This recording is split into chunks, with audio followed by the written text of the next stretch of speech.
Ada 30 orang yang pernah melihat Dajjal di dalam muka bumi. Pada zaman Rasulullah, ada seorang lelaki namanya Tamim ibn Aus Ad-Dari. Lelaki ini orang Arab, beragama Kristian. Dia naik kapal bersama dengan 30 orang daripada kabilah Lukham dan Judham. Pergi ke mana tidak diperincikan.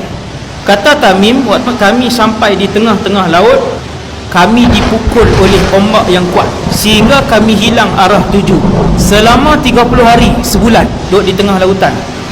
Akhirnya kami sampai di sebuah pulau yang kami pun tak tahu pulau itu di mana. Kami pun bergerak ke pulau itu. Kami pun tengah berehat-rehat di pulau tu, tiba-tiba keluar seekor binatang yang pelik. Binatang ini berbulu lebat sehingga menutup seluruh bahagian badannya. Kemudian binatang ni pun datang dekat.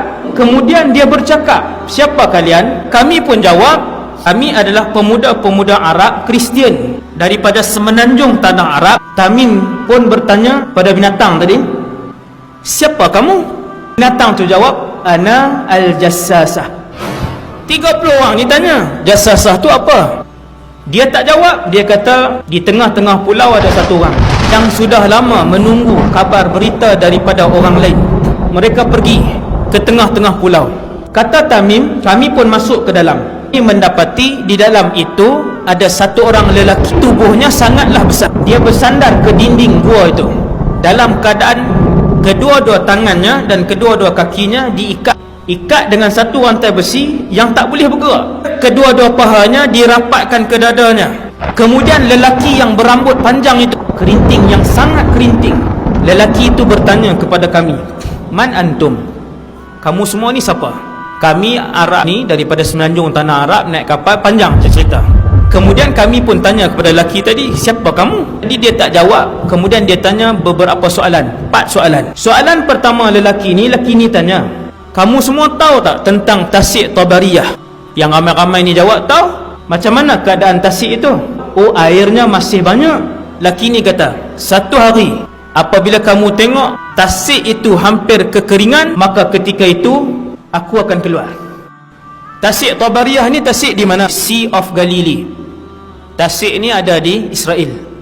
Tuan-tuan boleh tengok tasik itu hari ini setiap tahun dia mengalami kesurutan. Dia tanya soalan yang kedua, "Bagaimana keadaan ladang Baisan?" 30 orang ni jawab, "Ladang tu masih berbuah, kurmanya banyak."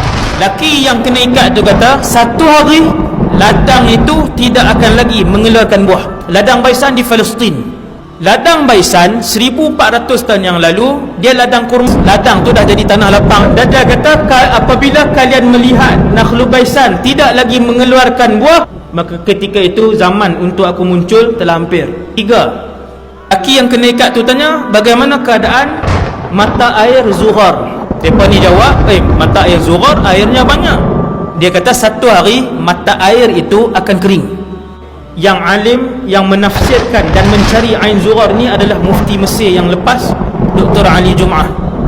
Dia buat kajian dan mereka mendapati Ain Zuhar itu merujuk kepada Laut Mati. Laut Mati itu 100 tahun yang lalu penduduk di situ sebut Ain Zuhar. Ketika kumpulan ulama daripada Mesir, termasuk mufti Mesir yang lalu, pergi ke situ, orang kampung sebut, "Wahai Tuan Mufti, dulu di sini adalah sebahagian daripada Laut Mati itu." Dia tunjuk satu pokok jauh daripada Laut Mati itu. Dia kata, "Wahai Tuan Guru, dulu di pokok itu, situ masih lagi digenangi oleh Laut Mati. Dan hari ini dah mula surut." Soalan yang keempat, lelaki ni dia tanya, "Apakah Nabi yang tak pandai membaca dan menulis telah pun diutuskan?" 30 orang ni pun jawab, "Ya, Nabi itu telah pun diutuskan oleh Allah dan dia telah pun berhijrah daripada Mekah ke Yathrib, Madinah." Adakah dia berperang dan dia diperangi? Ya, Nabi itu diperangi. Adakah dia menang? Dia pun jawab, "Ya, setiap kali peperangan dia menang." Maka lelaki itu pun kata, "Alangkah beruntungnya siapa yang ikut Nabi." Sesungguhnya, kata lelaki tadi, hanya kalian sahaja diizinkan oleh Allah untuk sampai ke pulau ini dan